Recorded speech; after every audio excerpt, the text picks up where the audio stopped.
رب العالمين الرحمن الرحيم مالك يوم الدين إياك نعبد وإياك نستعين اهدنا الصراط المستقيم صراط الذين أنعمت عليهم غير المغضوب عليهم ولا الضالين.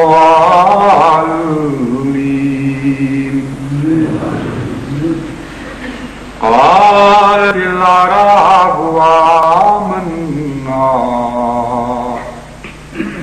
قل لم تؤمنوا لكن قولوا أسلمنا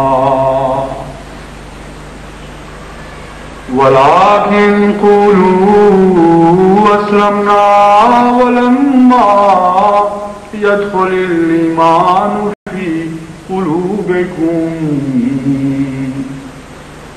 وإن تطيعوا الله ورسوله لا يلدكم من أعمالكم شيئا إن الله غفور رحيم.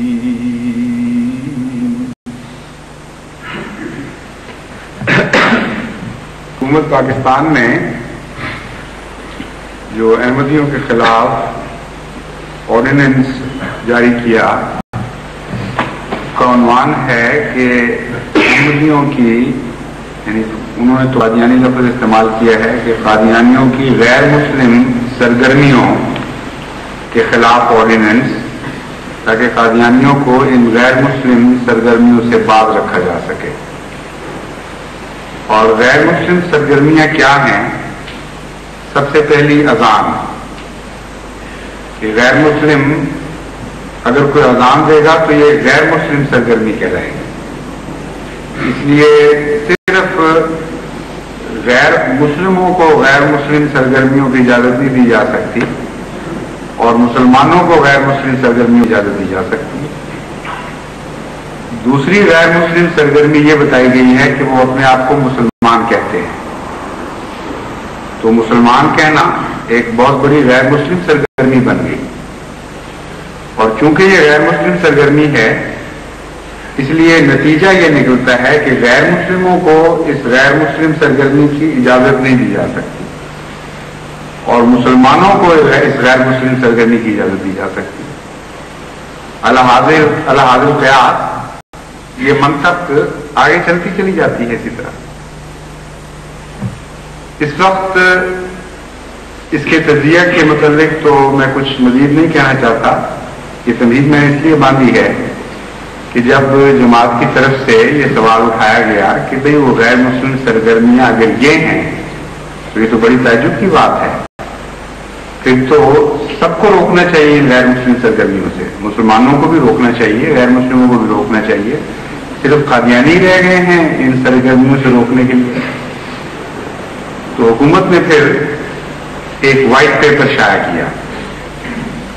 ویسے تو وہ وائٹ پیپر کیونکہ جھوٹ کا بلندہ ہے اور دل آزاری نہایت گندی قسم کی گئی ہے، حضرت عبدالمسیح مسیح موعود علیہ السلام پر نہایت بےہودہ اور ذلیل الزام لگائے گئے ہیں. کوئی بنا نہیں ہے اس کی، نہ قرآن پر بنا ہے نہ سنت پر بنا ہے. اس لیے سیاہ کاغذ کو اس کو نام رکھنا چاہیے، سفید کاغذ نام رکھنے کی تو کوئی اس کی گنجائش نہیں. لیکن اس پہلو سے شاید ٹھیک ہو کہ سفید جھوٹ بھی کہا جاتا ہے. تو اگر اس محاورے کے روح سے اسے وائٹ پیپر کہا جاتا ہے یعنی قرطاس ابیض، تو پھر تو کوئی اعتراض کی بات نہیں. اور ہے بھی وہ یہی انہی معنوں میں. باوجود اس کے کہ اس میں شدید دل آزاری سے کام لیا گیا ہے ایک پہلو سے مجھے خوشی ہے کہ کچھ بولے تو صحیح ہو، اور جماعت کو اس کے نتیجے میں اپنے جوابی کارروائی کا مؤثر موقع ملے گا، لیکن بولے عجیب طرح ہیں۔ ایک طرف حضرت مسیح موعود علیہ السلام کی کتب سے ایسے فرضی حوالے نکالے گئے ہیں جو کسی اور موقع پر کسی اور کے لیے استعمال ہوئے ہیں، کچھ اور مضمون رکھتے ہیں، اور ان سے ان کو اس طرح آخذ کیا گیا ہے کہ گویا وہ شدید دل آزاری کا موجب ہے مسلمانوں کے لیے۔ اور دوسری طرف وہ اصل کتب ضبط کر لی گئی ہیں جن میں وہ حوالے ہیں، اور ان کی اشاعت کی اجازت نہیں۔ گویا کہ وائٹ پیپر تو یہ تشہیر کرے گا کہ دیکھو یہ ہماری دل آزاریاں ہو رہی ہیں، یعنی دل آزاریاں تو جاری رہیں گی، اور اصل کتاب کو دیکھ کر یہ معلوم کرنے کا موقع کسی کو میسر نہیں آئے گا کہ دل آزاری ہوئی بھی تھی کہ نہیں۔ اس کو تو کسی شاعر نے خوب ادا کیا ہے کہ سنگ و خشت مقید ہیں اور سگ آگا، کہ پتھروں کو تو باندھ دیا گیا ہے اور کتوں کو آزاد چھوڑ دیا گیا ہے، دل آزاری فرضی دل آزاری کو تو آزاد کر دیا گیا ہے اور جوابی کارروائی کو بند کر دیا گیا۔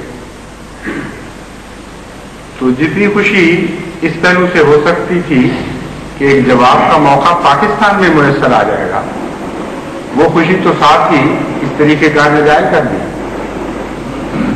لیکن جہاں تک غیر دنیا کا تعلق ہے، خدا تعالیٰ کے فضل کے ساتھ اس کا موقع تو بہرحال میسر آئے گا۔ کہاں حکومت پاکستان کا قانون احمدیوں کی زبان بندی کرے گا؟ آخر آزاد دنیا وسیع بڑی ہے، وہاں سے آواز اٹھ سکتی ہے، اٹھے گی، پھیلے گی، اور جہاں جہاں انہوں نے یہ تقسیم کرایا ہے اس سے زیادہ کثرت کے ساتھ انشاءاللہ تعالیٰ اس کے نقطہ و نقطہ جوابات تیار کر کے تقسیم کیے جائیں گے۔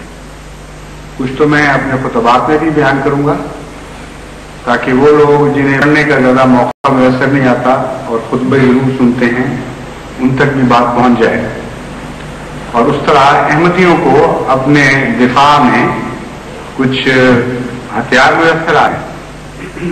ان پڑھ احمدی بھی جب خطبہ غور سے سنتا ہے تو کافی حد تک سمجھ جاتا ہے بات کو، اس لیے ان کے لیے ایک اچھا موقع مل جائے گا۔ اور اگر یہ چونکہ لمبا بھی بہت ہو سکتا ہے اور خطبات دوسرے مقاصد کے لیے بھی استعمال کرنے ہوتے ہیں، اس لیے اگر کچھ رہ جائے بیچ میں سے تو وہ ویسے بھی پمفلٹ کی صورت میں چھپانا ہی تھا، وہ چھپایا جائے گا اور سب تک وہ پہنچ جائے گا، اس لیے کوئی خلا نہیں رہے گا انشاءاللہ تعالی۔ جہاں تک غیر مسلم دنیا کا تعلق ہے، ان کے سامنے جو انہوں نے موقف اختیار کیے ہیں وہ بھی سراسر جھوٹ اور غیر منطقی اور نہایت لغو موقف ہیں۔ ان کے متعلق جہاں جہاں اطلاع ملتی ہے ہم اس کا جواب بتاتے ہیں، اور زیادہ دیر تک تو کسی کو دھوکے میں رکھا نہیں جا سکتا۔ ان کے موقف کی ایک مثال یہ ہے جو نیوز ویک میں شائع ہوئی۔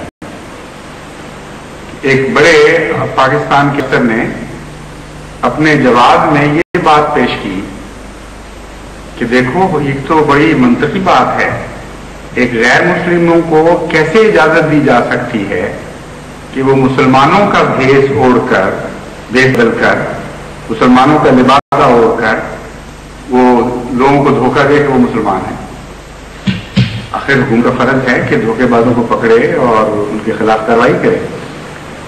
تو یہ ایک منطقی دلیل انہوں نے قائم کی غیر دنیا کے لیے، جن کو قرآن و سنت سے تو غرض کوئی نہیں ہے، نہ ان کو یہ پتا ہے کہ کوئی غیر مسلم حقیقت میں ہے بھی کہ نہیں، لیکن ان کے سامنے اتنی سی بات رکھ دی گئی کہ ہماری حکومت نے فیصلہ کر لیا، اور ایک اسمبلی کا حوالہ دیا گیا کہ فلاں اسمبلی نے یہ فیصلہ کیا، اس لیے اس فیصلے میں بھی ہمارا قصور کوئی نہیں، ہم نے تو ورثے میں پایا تھا یہ فیصلہ، اور جب ہم نے ورثے میں یہ فیصلہ پایا کہ فلاں جماعت غیر مسلم ہے تو اس فیصلے پر نفاذ کروانا، عمل درآمد کروانا ہمارا کام تھا، وہ ہم نے کروایا ہے، اس سے زیادہ اس کی کوئی حیثیت نہیں۔ یہ بات تو انہوں نے پہنچا دی، لیکن اس کے اندر اتنی لغویات مضمر ہیں کہ جب وہ ہم دوسروں کو پہنچائیں گے اور پہنچا رہے ہیں تو کیسے کوئی یقین کر سکتا ہے کہ دھوکہ لے عرصے تک چل سکتا ہے؟ سوال ہی نہیں پیدا ہوتا۔ سب سے پہلے تو اسمبلی کی حیثیت سن لیجیے۔ وہ اسمبلی ہے جس کے اوپر خود پاکستان نے ایک وائٹ پیپر شائع کیا اور سارے اسمبلی کے ممبران کا منہ کالا کر دیا اس وائٹ پیپر کے ذریعے، اور یہ اعلان کیا کہ ان میں سے کوئی بھی اس قابل نہیں تھا کہ شریف انسان کہلا سکے۔ مسلمان تو درکنار ایک عام شریف انسان کہلانے کے بھی مستحق نہیں۔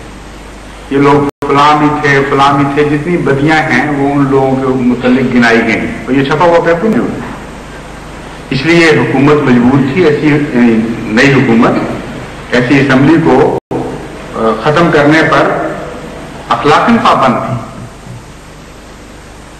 اس اسمبلی نے جن کا یہ حال ہے، انہوں نے فرماتے ہیں کہ ایک قانون پاس کیا تھا شرعی، اور اس کی شرعی حیثیت ہے کیونکہ اس اسمبلی نے جس میں سارے ملک کے نمائندے موجود تھے یہ اعلان کیا کہ جماعت احمدیہ غیر مسلم، تو ہم تو اس اسمبلی کے پابند ہیں، اس لیے لازم ہم اس کی آگے بڑھ کر مزید پابندی کروائیں گے۔ تو جس اسمبلی کی اپنی حیثیت یہ تھی کہ وہ شریف انسان کہلانے کی ان کے نزدیک مستحق نہیں تھی، باہر کی دنیا کے نزدیک بے شک ہو، اس کے فیصلے پر اس قدر سر تسلیم خم کرنا اور سر جھکا لینا یہ بڑے تعجب کی بات ہے۔ اور مزید بات یہ کہ اس کے فیصلے کی حالت یہ ہے کہ سارا قانون جو بڑی محنت سے اس نے تیار کیا تھا اور دستور اساسی کی صورت میں ملک کو دیا تھا وہ معطل، اور ترمیم کی عزت افزائی ہو رہی ہے صرف، یعنی 73 کا قانون تو معطل اور 74 کی ترمیم جاری۔ آخر کچھ تو احترام ہونا چاہیے نا اسمبلی کا۔ یہ تو ایسی بات بنتی ہے کہ ایک عورت صبح اٹھ کے کھا رہی تھی افطاری کے سحری کے وقت، کسی کو پتا تھا کہ وہ روزہ نہیں رکھتی، اس نے کہا بی بی تم روزہ تو رکھتی نہیں تو یہ آدھی رات کو اٹھ کے کھانا کیوں کھاتی ہو؟ اس نے کہا روزہ نہیں رکھتی تو کافر تو نہ ہو جاؤں، کچھ تو احترام کروں رمضان کا، جہاں تک کھانے والا حصہ ہے وہ تو مجھے پورا کرنا چاہیے وہاں۔ چنانچہ افطاری بھی کرتی تھی اور سحری بھی کرتی تھی اور بیچ میں بھی کھانا کھاتی تھی۔ تو یہ احترام ہے ان کے نزدیک اس اسمبلی کا کہ جس کی ساری بنائی ہوئی کانسٹیٹیوشن تمام دستور اساسی تو اس دو کوڑی کے لائق نہ رہا ہو اور یہ رہ جائے باقی۔ اور پھر ایک اور اس میں دھوکہ اور مغالطہ آمیزی ہے کہ یہ بھی شکل نہیں بن رہی عملاً یہ شکل بندی ہے کہ سارا دستور ما ترمیم کے معطل تھا اور آرڈیننس کے ذریعے دوبارہ یہ ترمیم جاری کی گئی۔ تو ایک شخص کا فیصلہ ہے، اب تو اسمبلی والی بات ختم ہو گئی۔ جب سارا قانون معطل ہو گیا اور ترمیم بھی ایک دفعہ معطل ہو گئی، دوبارہ جاری کیا گیا ایک آرڈیننس، تو پھر اب اس کی قانونی شکل بھی ہے کہ ایک شخص کا فیصلہ ہے۔ یہ چیزیں جب دنیا کے سامنے آئیں گی تو پاگل تو نہیں دنیا کو نہ سمجھ سکے، مگر قطع نظر اس کے کہ یہ فیصلہ کس کا تھا، جیسا کہ میں نے بیان کیا ہے، یہ موقف ہی حماقتوں کا بلندہ ہے کہ منافقت کی ہم کیسے اجازت دے سکتے ہیں۔ سب سے پہلے تو یہ کہ منافقت کہتے کس کو ہیں، قرآن و حدیث کی بات کرتے ہو تو اسے معلوم کرو، اور منافق کو کس چیز کی اجازت دی جا سکتی ہے اور کس کی نہیں دی جا سکتی۔ اول تو یہ فیصلہ کہ کسی کے دل میں کیا ہے، جو وہ دعویٰ کرتا ہے اس کے دل میں وہ ہے بھی کہ نہیں، سوائے خدا کے کوئی نہیں کر سکتا۔ اس لیے آپ اس کو جو چاہیں کہیں، یہ نہیں کہہ سکتے کہ جو تم منہ سے کہہ رہے ہو ہم اعلان کرتے ہیں کہ تمہارے دل میں یہ نہیں ہے۔ یہ کام سوائے خدا کے اور کوئی نہیں سکتا۔ چنانچہ حضرت صلی اللہ علیہ وسلم